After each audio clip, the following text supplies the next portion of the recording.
10 विषय के ऊपर मैं मेरा एक्सपेक्टेशन आपके सामने रखना चाह रही हूं सर, जिसको कभी ना कभी कांग्रेस पार्टी की तरफ से जवाब देना ही पड़ेगा।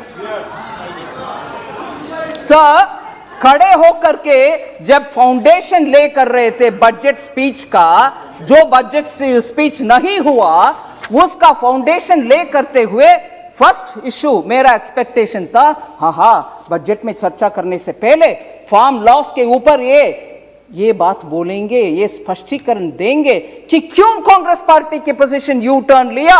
पहले तो इसका समर्थन देते थे, अभी क्यों बदला, वो पहला है। सेकंड, फार्मर्स के इतना ध्यान देने वाले कांग्रेस फार्म लोन वेवर के बारे में बहुत सारे स्टेट्स में इलेक्शन जीतने के लिए वायदा देते थे कि फार्म लोन दे रहे हैं हम, प्लीज वोट दे दो। जनता भी भरोसा रख करके वोट दिलाए, मगर मध्य प्रदेश में उसका इंप्लीमेंटेशन नहीं हुआ। फार्मर्स आज तक मांग रहे हैं लोन वेवर, क्यों नहीं हुआ? हमें वोट मांगा, वोट ले लिया, सरकार बनाने के बहाना किया, मगर सत्ता भी उनके हाथ में नहीं है। मगर फार्म लोन का गुमराह करके किसानों का बैकस्टॉप करके चले गए कांग्रेस। राजस्थान में आज भी कंप्लेंट्स है, फार्म लोन्स नहीं हो रहे। मेरा एक्सपेक्टेशन था सर, फार्म लोन सर, कर्जा माफी राजस्थान में नहीं हुआ, मध्य प्रदेश में नहीं हुआ, जहां भी छत्तीसगढ़ में भी कर्जा माफी नहीं हुआ। सर, मेरा एक्सपेक्टेशन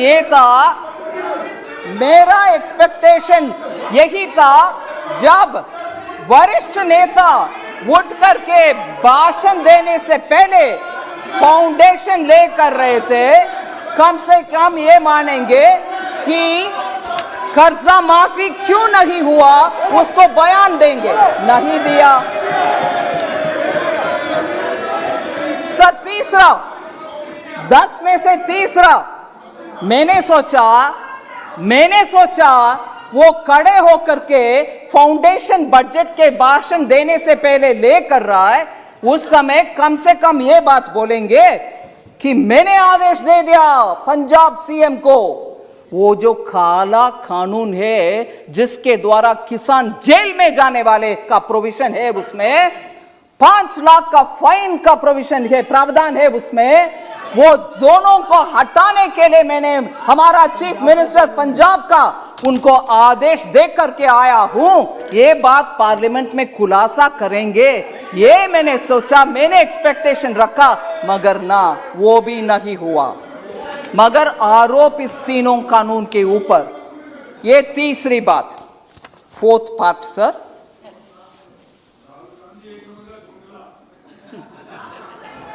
राहुल गांधी जी उस दिन जब बात कर रहे थे बजट में नहीं, फार्म लॉस के ऊपर, फाउंडेशन है, ठीक है, सुनते हैं, उस समय मैंने ये भी एक्सपेक्ट किया वो कम से कम ये बात बोलेंगे कि किसान को बहुत ही दुख है, दर्द है, वो पराली के विषय में उनको बहुत ही दुख हो रही है, उसके वजह से उनको कुछ राहत दिलाएंगे कांग्रेस के सरकार के द्वारा पंजाब में, जिससे पराली वो अभी का प्रॉब्लम नहीं रहेगा, उनको राहत दिलाएंगे, ये घोषणा करेंगे। ये भी मैंने एक्सपेक्ट किया, नहीं, वो भी नहीं हुआ सर।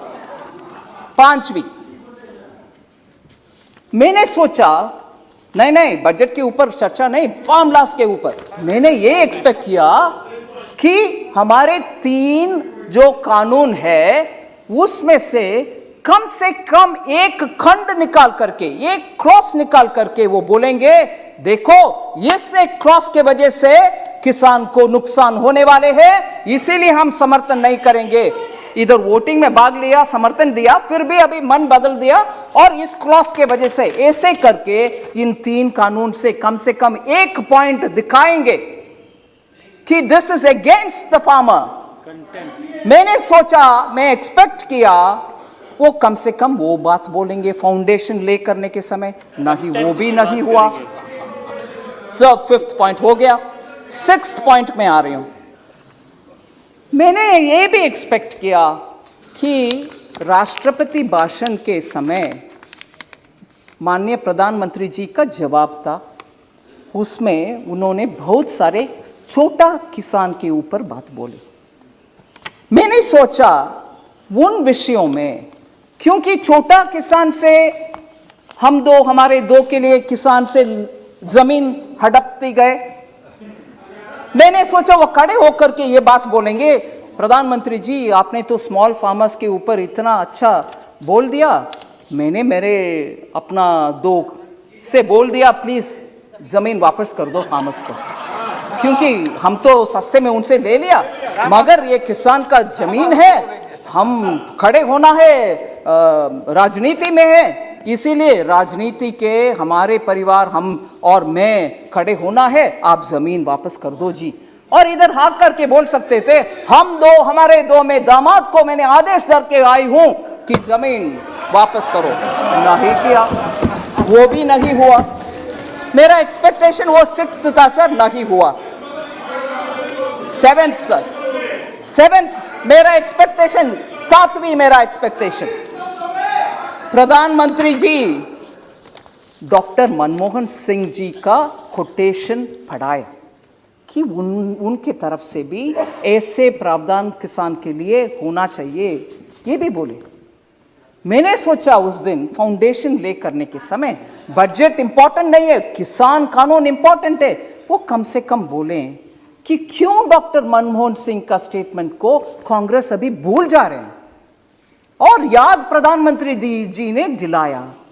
मैंने सोचा कम से कम वो मानेंगे, हाँ हमारे डॉक्टर मनमोहन सिंह ने ऐसे बात किया है, I have to respect, we will respect now, we won't dishonour doctor Manmohan Singh, ये कहेंगे, ऐसे मैंने एक्सपेक्टेशन रखा, मगर वो भी नहीं हुआ सर।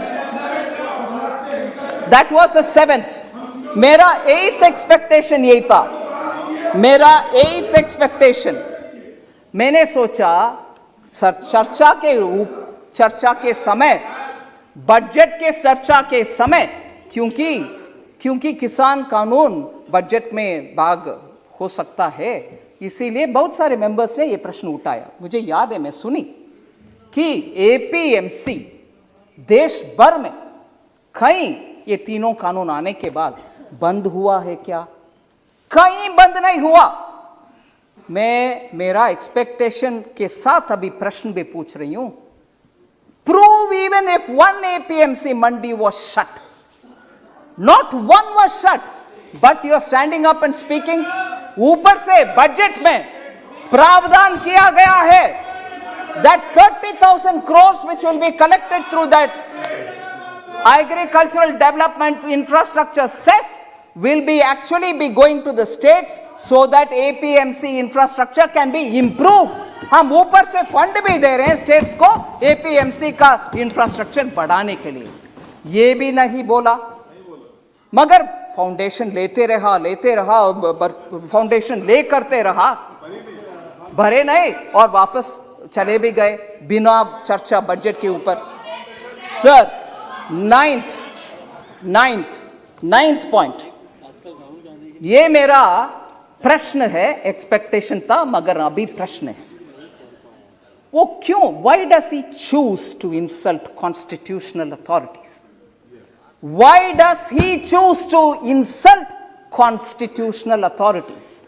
क्योंकि उस दिन इधर सम्मान्य स्पीकर साहब को इंसल्ट हुआ, उनके बड़प्पन है, उन्होंने जस्ट आप लोग ने मुझे चुनकर इधर बिठाया, इसलिए please house should go as per the rules of this house, ऐसे करके बात छोड़ दिया।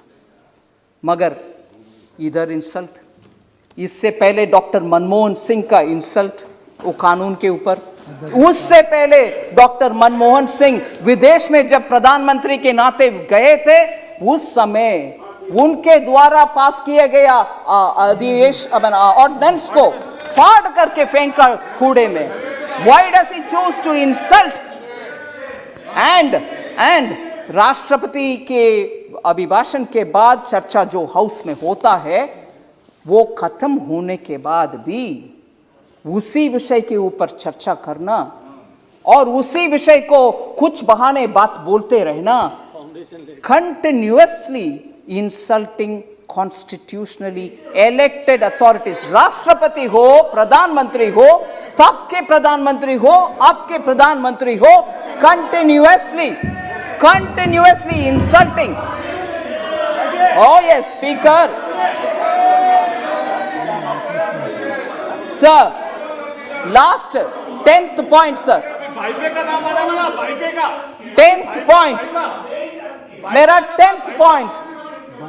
Sir, continuously fake narratives create करते रहे। अरे रे कोविड आ गया, पूरे भारत नुकसान में चले जाएगा, अरे रे इतने सारे लोग मर जाएंगे। मेरे पास पूरे कोटेशन है, समय समय पर जो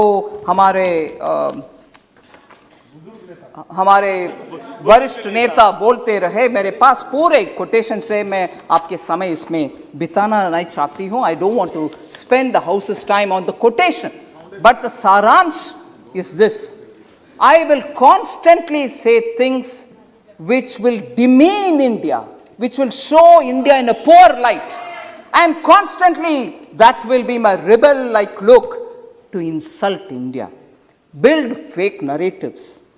Nothing will go well for India, यही कहते रहे और हमारे खिलाफ बहुत सारे जो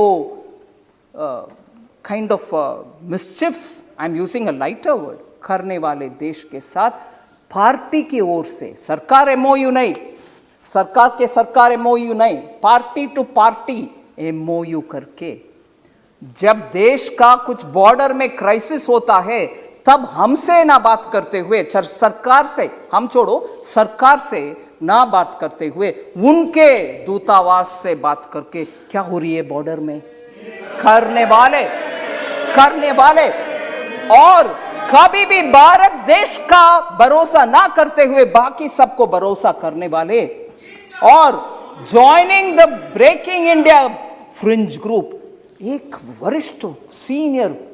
वरिष्ठ पार्टी के नेता एक फ्रिंज ग्रुप के साथ ही बार बार पॉलिटिक्स करना और भयंकर abuse, total unacceptable terminology for constitutionally elected heads उपयोग करते रहना और सुप्रीम कोर्ट के द्वारा कटाक्ष होने के बाद अपोलोजाइज करना, मगर दोबारा वही साइकिल में अब्यूज करो, अपोलोजाइज करो, यही रास्ते पे चलना, डिस्ट्रक्टिव पॉलिसीज करना। I'm very scared to think probably he is becoming the doomsday man for India. और हमारे दुख की बात यही है कि ऑपोजिशन जो पार्लियामेंट में स्ट्रांगली पोजीशन लेकर के सरकार को कटघरे में रख के प्रश्न पूछने का रोल करने वाले ऑपोजिशन आज डूम्सडे मैन के नेतृत्व में और डूम्सडे मैन जो रिपीटेडली अब्यूज करता है और देयरफॉर और सर मैं ये बात भी बोल रही हूं उस दिन, no you can't have this objection, you are bound to answer. Parliament में debate on budget, sir let them have the strength to accept this, debate on budget happens traditionally, budget debate happens every year. India's history में discussion on budget happens every year. I won't discuss budget करने वाले opposition leader क्या role play करना चाहता है, कौन सा role play करना चाहता है? I want to ask of you, sir, budget discussion happens every year and Chaudhary जी आप जरा सुनिए, राज्यसभा में, no I am not yielding, Rajya Sabha में जो पार्टी जिनका वरिष्ठ नेता बजट के ऊपर चर्चा करती है और प्रश्न पूछने के बाद जवाब सुनते हैं, और उस जवाब चाहे पसंद हो ना पसंद हो, एक्सेप्टेबल हो या नहीं हो, फिर वो एक पोजीशन लेते हैं, वो इधर क्यों नहीं हुआ। वही पार्टी राज्यसभा में एक पोजीशन, इधर दूसरा पोजीशन, ये क्या तरीका है सर। इसीलिए मैं with this 10 questions I want, we will tell you about everything that you want. Sir, Congress party के 2 विषय में, sir please sit down Chaudhary ji, 2 tendencies के साथ मैं खत्म कर रही हूं। 2 टेंडेंसी मुझे स्पष्ट दिखाई दे रही है। एक है ये जो फेक नरेटिव्स का टेंडेंसी है, हमने क्रिएट किया है, मनरेगा हमने ये किया, हमने, आखिर आप ही उसमें कुछ मन नहीं रखे, उसको आगे बढ़ाने में एफिशिएंट नहीं है। अलोकेशन एक है, आखिर यूटिलाइजेशन कम है। ऐसे ही हर स्कीम में अपने के लिए कुछ देखने का आदत एक टेंडेंसी है, उसमें क्रोनी कैपिटलिज्म भी, उसमें सिस्टम, हमने बैंक को नेशनलाइज किया मगर पूरे बैंक को उपयोग फोन बैंकिंग के द्वारा करके एनपीए छोड़कर चले गए, ये है उनके tendency. This is one tendency of create institution, misuse them, use it for our own, हम दो हमारे दो, and end of the day keep accusing others. That is one tendency, sir.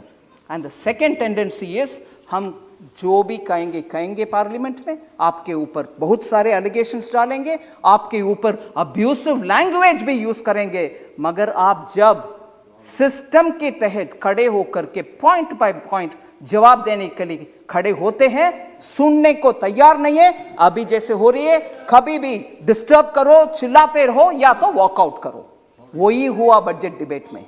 इसीलिए 2 टेंडेंसीज कांग्रेस पार्टी का हमने पहचानना चाहिए और इससे यह स्पष्ट होता है उनका belief in democratic elected parliamentary system is completely खत्म। धन्यवाद।